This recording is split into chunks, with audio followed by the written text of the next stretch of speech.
Good morning, students. Welcome to your online class. Today we read about how the state government works. हमारी state government किस तरीके से work करती है, वो क्या क्या वर्क करती है, कोई पॉलिसीज़ कैसे इम्प्लीमेंट करती है, कैसे बनाती है, एमएलए वर्क कैसे करते हैं और उसका हमारे स्टेट में क्या क्या वर्क होता है, क्या क्या रोल होता है। ऐसी बहुत सारी चीज़ों को देखने के लिए आज हम रीड करेंगे chapter 3 how the state government works. और आगे इस चीज़ों को जानने के लिए हम लोग स्टार्ट करते हैं। So let's start. Last year we discussed the fact that government works at 3 levels, local, state and national. Last year हम लोगों ने ऐसे बहुत सारे फैक्ट पे डिस्कस किया कि जो गवर्नमेंट है वो 3 लेवल पे वर्क करती है, लोकल, स्टेट और नेशनल लेवल पे। Are looked at the work of local government in some details. आगे हम लोग कुछ लोकल गवर्नमेंट के कुछ कामों को डिटेल्स में देखेंगे। In this chapter we examine the work of the government at the state level, और साथ ही हम स्टेट लेवल पे लोगों के कामों का निरीक्षण भी करेंगे। How does this take place in a democracy, और ये डेमोक्रेसी में किस तरीके से अपना रोल प्ले करते हैं। What is the role of a member of the legislative assembly and ministers. MLA मतलब लेजिस्लेटिव असेंबली के मेंबर, एमएलए और मिनिस्टर्स का क्या क्या रोल है। How do people express their views और डिमांड एक्शन फ्रॉम गवर्नमेंट, और किस तरीके से लोग अपने व्यूज़ और अपनी डिमांड्स को गवर्नमेंट के सामने रखते हैं। ऐसी बहुत सारी चीज़ें पढ़ेंगे। We look at these question through the example of health, और इन सारे क्वेश्चंस को हम लोग हेल्थ के एक चीज़ों के एग्जाम्पल के थ्रू पढ़ेंगे। देखो दिया है यहाँ पे, हु इज रिस्पॉन्सिबिलिटी, किसकी रिस्पॉन्सिबिलिटी है। Head look at this, it says that there is a water shortage in our state and people are falling sick. हमारे स्टेट में वाटर शॉर्टेज है और लोग बीमार हो रहे हैं। In many villages people were found to be drinking unclean water, streams have dried up and so have tanks.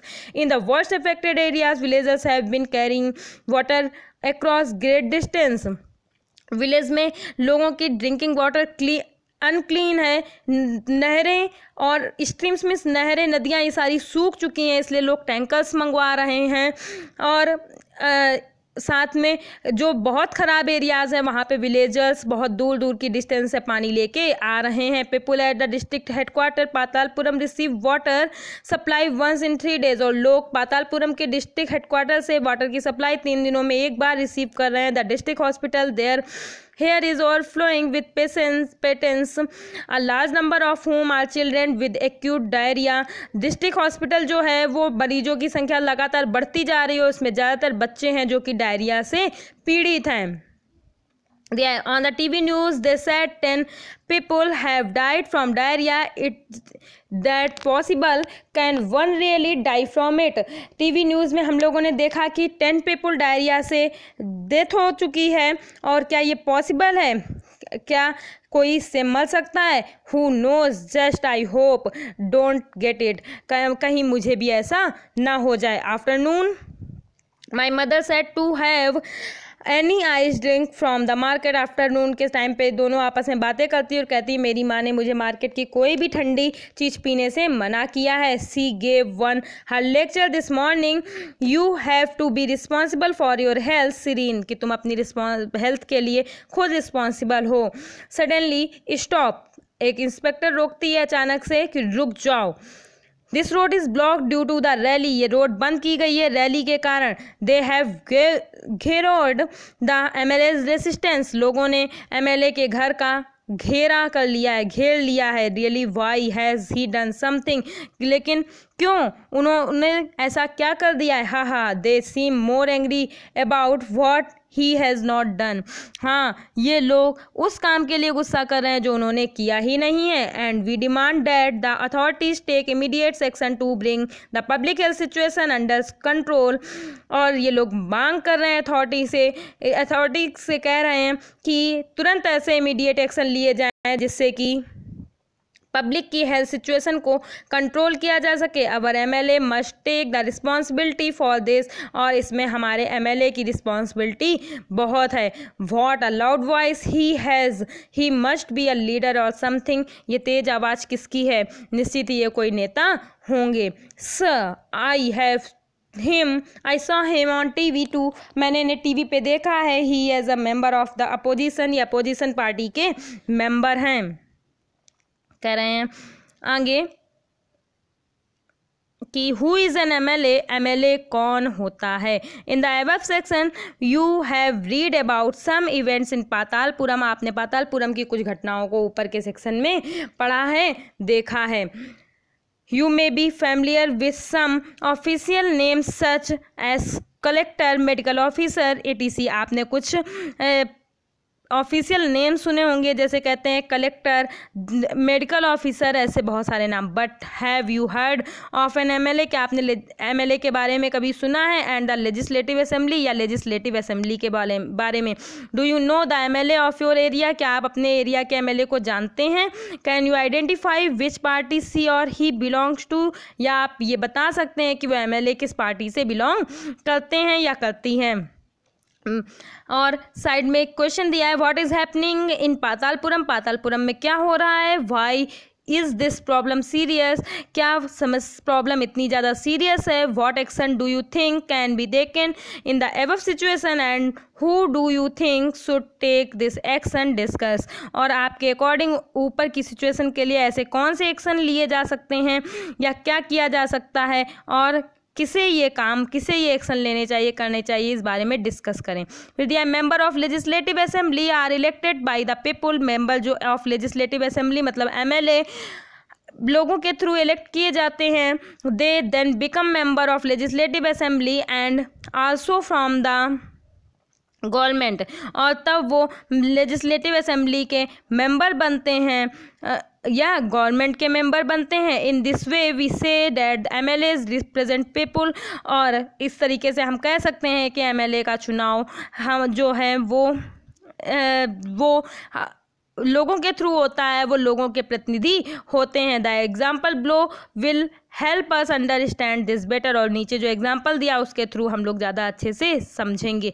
Every state in India has a legislative assembly, India के हर एक स्टेट में एक लेजिस्लेटिव असेंबली है। Each state is divided into different areas और constituencies, और हर state बहुत सारे different areas में बटा हुआ, कॉन्स्टिट्यूएंसीज बोलते हैं निर्वाचन क्षेत्र, मतलब हर एरिया का एक अलग अलग इलेक्शन वाला एरिया होता है। जैसे कहते नहीं कानपुर में जाने कितने एरिया हैं, अलग अलग जगह के अलग अलग सभासद बनते हैं, विधायक अलग अलग बनते हैं। इसी तरीके से कि हर स्टेट मतलब एक यूपी में कितने विधायक होते हैं, बहुत सारे होते हैं अलग अलग विधानसभा के, अलग अलग एरिया के, तो उसी अकॉर्डिंग बहुत सारी कॉन्स्टिट्यूएंसीज हैं। For example look at the map below, it shows that the state of Himachal Pradesh is divided into 68 assembly constituencies. जो नीचे मैप दिया है उसमें हिमाचल प्रदेश 68 ऐसे निर्वाचन क्षेत्रों में बटा हुआ है। ये देखो हिमाचल प्रदेश, और अलग अलग एरिया में बहुत सारे वो हैं, वो डिवाइडेड हैं। पंजाब, उत्तराखंड, और ये हमारा हिमाचल प्रदेश है ग्रीन कलर से, और ये ग्रीन कलर से हमारे इंडिया में देखो यहाँ पे हिमाचल प्रदेश ऊपर दिया हुआ है। ठीक है, तो आगे दिया है from each constituencies the people elect one representative who then become a member of legislative assembly, और हर एक कॉन्स्टिट्यूएंसी से एक मेंबर चुना जाता है जो कि बाद में लेजिस्लेटिव असेंबली का मेंबर बनता है। You would have notice the people stand for election in the name of different parties, आपने ये नोटिस किया होगा कि जो लोग इलेक्शन में खड़े होते हैं वो अलग अलग पार्टियों से होते हैं। These MLAs therefore belong to different political parties, और ये एमएलए अलग अलग पॉलिटिकल पार्टीज से खड़े होते हैं, अलग अलग पॉलिटिकल पार्टीज से बिलोंग करते हैं। Discuss the following term with your teacher, public meeting, states in India, constituencies, majority, ruling party and opposition. आप अपने टीचर से ये चीज़ डिस्कस करें कि पब्लिक मीटिंग्स क्या होती हैं, स्टेट्स कैसे हैं इंडिया में, उनकी कॉन्स्टिट्यूएंसी कैसी हैं, मेजॉरिटी कैसी है मतलब जो बहुमत कैसे मिलता है, रूलिंग पार्टी कैसी होती है, शासन करने वाली पार्टी किस तरीके से आती है, और विरोधी पार्टी क्या होती है, अपोजिशन विरोधी party. Can you explain the following terms majority, ruling party, opposition with difference to your state, और क्या आप अपने स्टेट के डिफरेंस से इन चीज़ों को एक्सप्लेन कर सकते हैं, मेजॉरिटी को, रूलिंग पार्टी को या अपोजिशन को।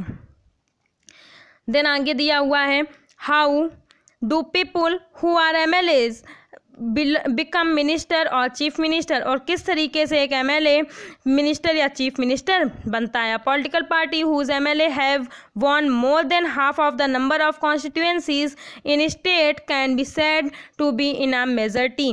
कोई किसी भी एक पॉलिटिकल पार्टी के जो मेंबर हैं वो अगर आधे से ज़्यादा मेंबर उसी पॉलिटिकल पार्टी के जीत के आते हैं स्टेट में, उनकी बहुमत होती है, तो वो MLA जो हैं वो बहुमत अगर होती है तो वो उस एरिया में मतलब बन जाते हैं। जैसे कि हम लोग कह सकते हैं किसी भी पॉलिटिकल पार्टी के ज़्यादा आधे से ज़्यादा अगर MLA उस स्टेट के में जीत के आए हैं तो वो वहाँ पे क्या उनका बहुमत माना जाता है। जैसे कि अगर हम एग्जांपल के लिए समझा सकते हैं, जैसे कि BJP हो और BSP मतलब सपा हो, वो बसपा हो और SP सपा हो, कांग्रेस हो, तो हर पार्टी से MLA खड़े होते हैं जब इलेक्शन होता है।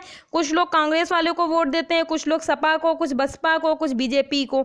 उसके बाद काउंटिंग होती है। काउंटिंग के बाद क्या हुआ कि टोटल हर पार्टी से हर एरिया में खड़े होते हैं। तो जब काउंटिंग हुई तो ज़्यादातर एरियाज़ में अगर कांग्रेस के मेंबर्स जीत गए तो वहाँ पे कांग्रेस की मेजॉरिटी हो गई। अगर ज़्यादातर इस एरियाज़ में BJP जीत जाती है तो BJP की मेजॉरिटी हो जाती है। इस तरीके से काउंट करते हैं।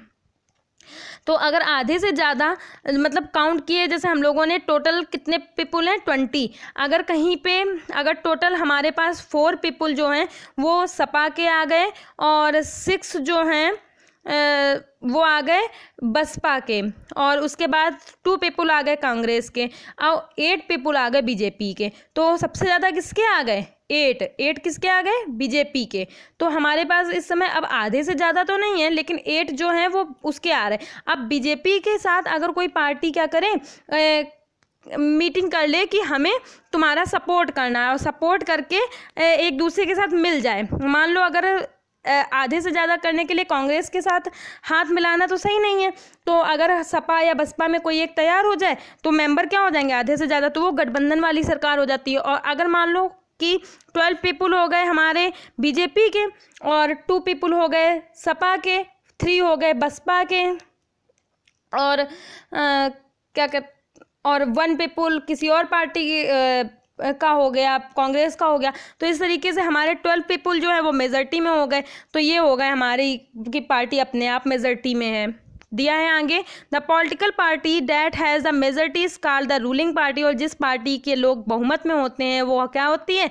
रूलिंग पार्टी होती है। All other member are called the opposition, और बाकी के मेंबर्स जो हैं वो क्या कहलाते हैं? विरोधी पार्टी के कहलाते हैं। For example the legislative assembly of the state, हम एग्जांपल ले सकते हैं स्टेट की लेजिस्लेटिव असेंबली का, ऑफ हिमाचल प्रदेश या हिमाचल प्रदेश की, हैज़ 68 MLA कॉन्स्टिट्यूंसीज, जहाँ पे 68 MLA कॉन्स्टिट्यूंसी है, मतलब 68 निर्वाचन क्षेत्र हैं। 68 जगह से पीपुल इलेक्शन के लिए खड़े होते हैं अलग अलग एरिया में।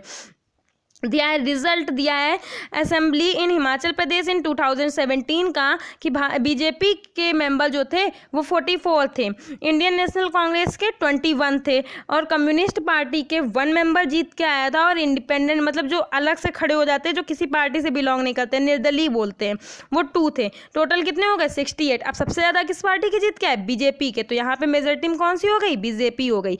दिया है candidates from various political parties won the 2017 assembly election and become MLA, since the total number of MLAs in the legislative assembly in 68, a political party would have needed to have more than 34 MLA in order to gain a majority।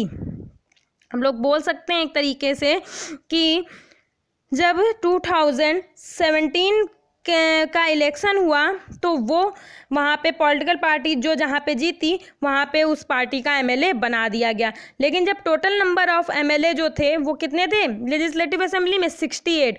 और अगर किसी भी party को अपनी majority बनानी है तो उस पार्टी के 34 मेंबर से ज़्यादा मेंबर होने चाहिए, जिसमें कि the Bharatiya Janata party with 44 MLA had the majority and it become the ruling party.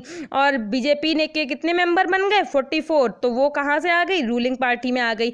All the other MLA become in opposition, और जो अदर एमएलए थे वो अपोजिशन वाले हो गए। In the case Indian National Congress was the major opposition party, इस केस में इंडियन नेशनल कांग्रेस जो है वो बड़ी अपोजिशन पार्टी हो गई। क्यों हो गई, क्योंकि since had the largest number of MLA after the BJP, क्योंकि उसमें बीजेपी के बाद दूसरे नंबर पे सबसे ज़्यादा मेंबर थे। देखिए दिया भी है कि बीजेपी के बाद अगर किसी के मेंबर सबसे ज़्यादा थे तो वो किसके थे, कांग्रेस के, तो वो सबसे ज़्यादा बड़ी अपोजिशन पार्टी बन के तैयार हो गई। Including those who had been elected as independent candidates, और साथ ही में कुछ और भी अपोजिशन पार्टीज थी जो जिनमें कि इंडिपेंडेंट कैंडिडेट भी आ जाते हैं। After the election, the MLA belonging to the ruling party will elect their leader who will become the chief minister. Election के बाद एमएलए जो कि रूलिंग पार्टी से बिलोंग करता है उसे लीडर के तौर पे चुना जाता है, जो कि बाद में चीफ मिनिस्टर बन के आता है। In this case the BJP MLA choose Jairam Thakur as their leader and become the chief minister. इस केस में बीजेपी ने जयराम ठाकुर को अपने लीडर के रूप में चुना और उन्हें चीफ मिनिस्टर बनाया। The chief minister then selects other people as minister, और चीफ मिनिस्टर दूसरे लोगों को मिनिस्टर के रूप में चुनता है। After the election it is the governor of the state who appoints the chief minister and other minister, और इलेक्शन के बाद जो स्टेट का गवर्नर होता है वो चीफ मिनिस्टर को और अदर मिनिस्टर्स को शपथ दिलाता है या अपॉइंट करता है। हम लोग एग्जाम्पल के लिए बोल सकते हैं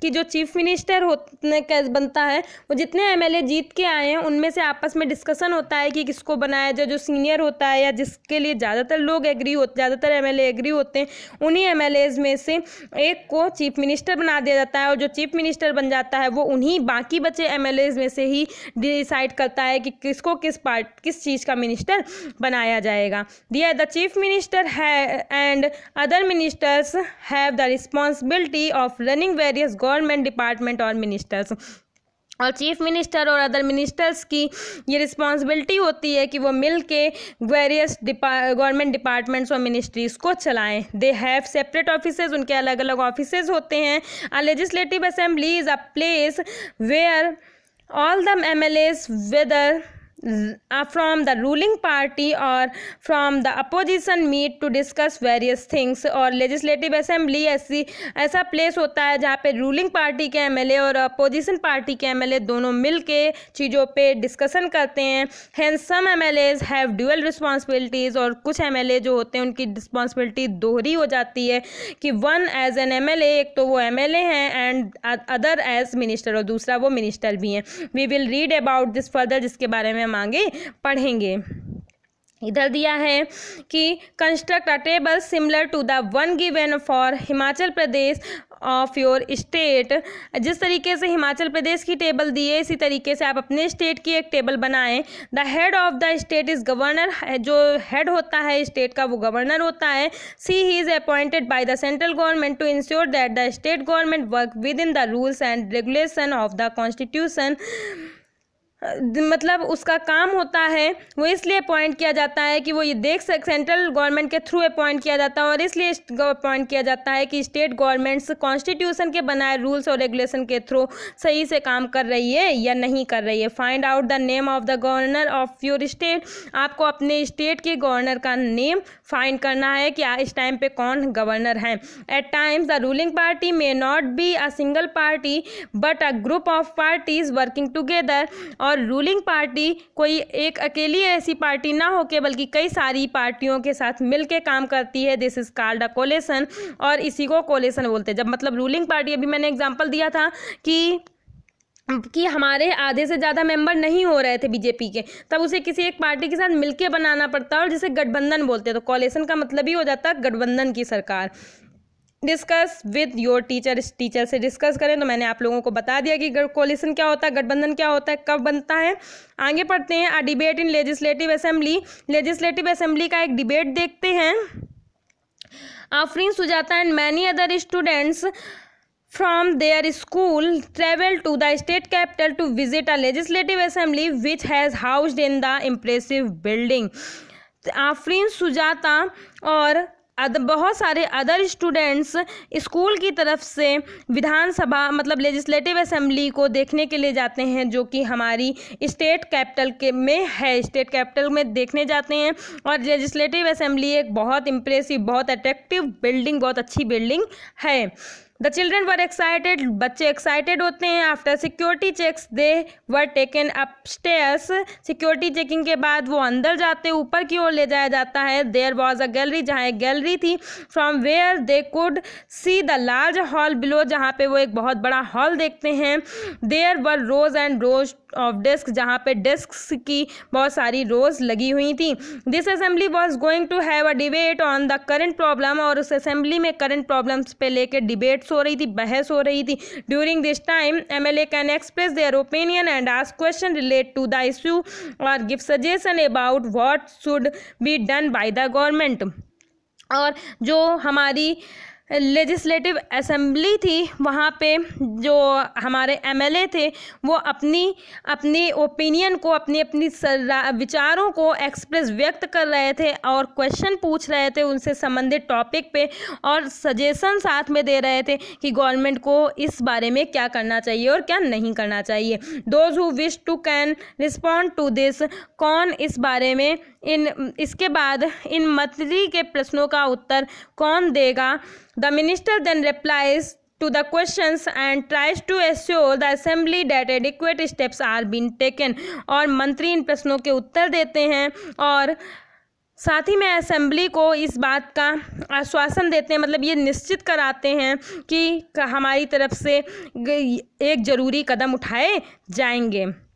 The chief minister and other minister have to take decision and run the government, chief minister और अदर मिनिस्टर कुछ डिसीजन लेते हैं गवर्नमेंट को चलाने के लिए। We usually hear about them and see them in the news channel और in papers, ऐसा लगभग हम लोग इनके डिसीजंस को न्यूज़ चैनल, न्यूज़पेपर आदि पे देखते और सुनते रहते हैं। However whatever decisions are being taken have to be approved by the member of the legislative assembly, और ये जितने भी डिसीजंस लिए जाते हैं वो लेजिस्लेटिव असेंबली के मेंबर्स के थ्रू अप्रूव किए जाते हैं। In a democracy these members can ask question, debate any important issues, decide where money should be spent ETC। और ये जो मेंबर्स होते हैं लेजिस्लेटिव असेंबली के, ये मिनिस्टर से क्वेश्चन कर सकते हैं, प्रश्न पूछ सकते हैं, किसी इंपॉर्टेंट टॉपिक पे डिबेट कर सकते हैं, बहस कर सकते हैं, और उनसे ये भी पूछ सकते हैं कि कौन ये जो मनी है वो किस चीज़ के पे खर्च करने के लिए ली जा रही है। They have the maintain authority, और इस तरीके से उनका वो अपनी अथॉरिटी को मेंटेन करते हैं, अपने अधिकारों को मेंटेन करते हैं। आगे डिबेट्स दी हुई है MLA 1 MLA 2 करके बहुत सारे MLAs की, तो हम लोग डिबेट्स को नेक्स्ट वीडियो में देखेंगे। और इसी के साथ हम लोगों ने ये जाना कि किस तरीके से इलेक्शन होते हैं एक स्टेट में, कितनी बहुत सारी कॉन्स्टिट्यूएंसीज होती है, मतलब एरिया होते हैं जिनमें इलेक्शन किए जाते हैं, MLA चुन के आते हैं, किस तरीके से मेजॉरिटी बनती है, और फिर किस तरीके से चीफ मिनिस्टर्स बनते हैं, गवर्नर का क्या रोल होता है, ऐसी बहुत सारी चीज़ों को देखा। आगे हम लोग डिबेट्स देखेंगे। आज इस वीडियो को यहीं पे क्लोज करते हैं। So thank you students.